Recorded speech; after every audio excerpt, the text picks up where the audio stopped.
Today I'm sharing how to make the easiest steel-cut oats. They're perfect for breakfast and even for lunch. This recipe makes about 3 servings. Most people make their steel-cut oats with water, but the secret ingredient to creamy steel-cut oats is milk. I use 2%, but you're welcome to substitute with your favorite dairy or milk substitute. So first, in a pot over high heat, you'll add in 2 1/4 cups of milk. Sprinkle a bit of salt and let it come to a boil.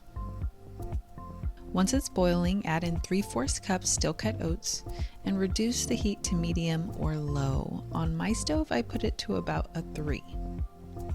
You're going to let it cook for about 15 to 20 minutes. If you like your oats more runny, then you're going to stick to about 15 minutes max. For thicker and creamier oats, which is my personal favorite, you want to go for about 20 minutes. Either way, you're going to want to keep an eye on it because it can begin to rise, and if you don't catch it, then the milk will boil over and pour all over your stovetop.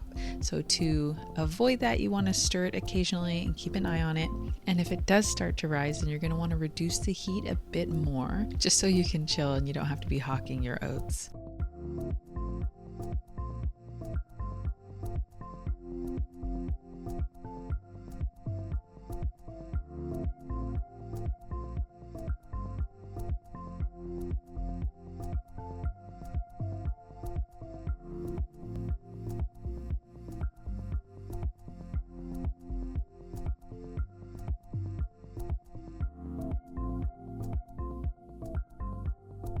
Once it's done cooking on the stove, if you like it creamy, then it should look like this, a little bit clumpy. Hey, a little bit of clumps never hurt nobody. Now you're gonna put your serving into your favorite bowl. And I personally like this recipe where I add a bit of maple syrup and a dash of cinnamon too. And then enjoy. If you prefer a more tart steel-cut oats recipe, you can skip the syrup and mix in your favorite berries, or just eat it straight out of the pot, literally.